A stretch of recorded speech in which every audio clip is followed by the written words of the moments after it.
The first thing Arjun noticed was the silence.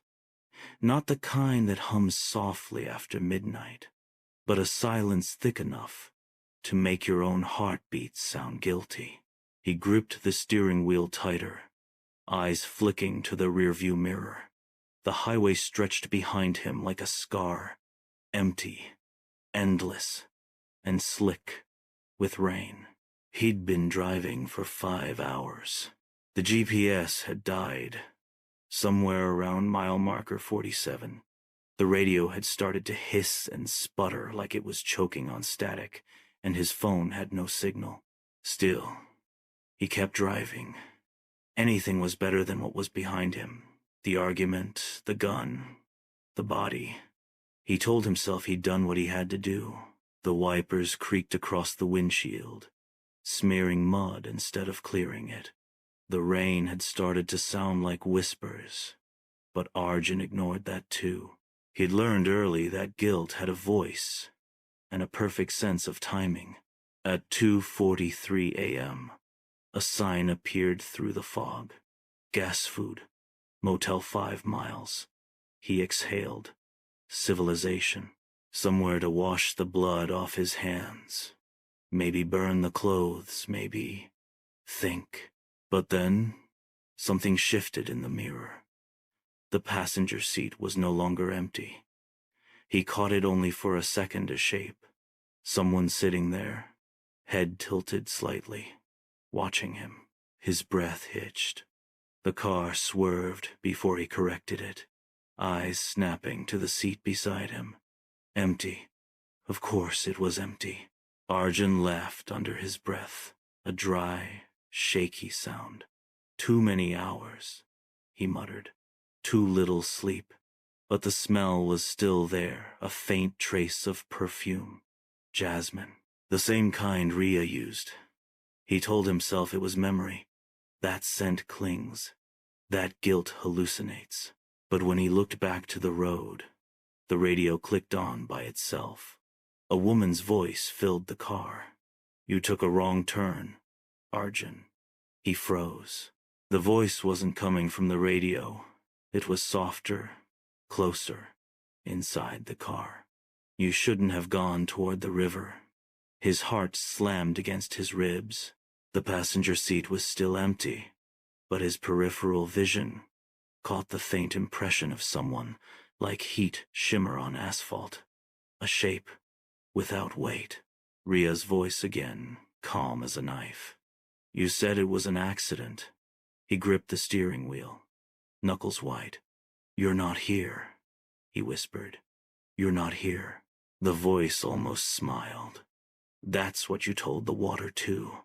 The headlights flickered. The road narrowed to a single lane cutting through trees dark and skeletal.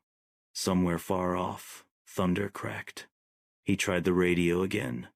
Nothing. Tried his phone dead. When he looked up, he saw a figure standing in the middle of the road. A woman in a white dress, soaked through, head bowed, her hair plastered against her face. Arjun slammed the brakes. The tires screamed. The world jolted forward and stopped in a violent shudder. When he looked again, the road was empty, but there were wet footprints leading to the passenger door. The handle clicked. He didn't move. Couldn't. The door creaked open, and cold air poured in like the breath of the grave. The passenger seat darkened, as if someone had sat down in it. Slowly, painfully, Arjun turned his head. Riya was there. Her eyes were wide open, but they didn't blink. Her lips were pale, trembling, in something between a smile and accusation. Water dripped from her hair onto the seat, pooling like a stain. "You drove away," she said. "You didn't even check if I was breathing." Arjun's throat closed. You fell." "It was raining. I tried to grab you. You pulled the trigger first." Her words were quiet, but they hit like thunder. He wanted to deny it, but the memory slammed back. The flash, the scream, her eyes wide with disbelief. He had told himself it was an accident, that she'd pushed him too far, that the gun wasn't supposed to go off. Now she was here to disagree. "I loved you," she whispered, "even when you were already gone." The car's dashboard flickered. The radio hissed with static before Ria's voice merged with it, multiplying her words looping over themselves. "You drove away.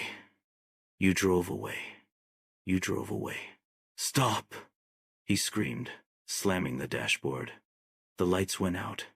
Darkness swallowed him whole. Then light. A flash of lightning illuminated the trees. In that split-second glare, Ria's reflection stared back at him from every window of the car, her eyes gleaming wet and endless. "You think you can outrun me? You're in my car, Arjun. You're still on my road." The rain stopped abruptly. The silence came back, the same heavy, guilty kind that made breathing sound dangerous. The engine was still running, but the car wasn't moving. Arjun looked around, realizing the road signs were gone. No motel, no gas station, just fog and forest, and the faint sound of water lapping somewhere close. The river.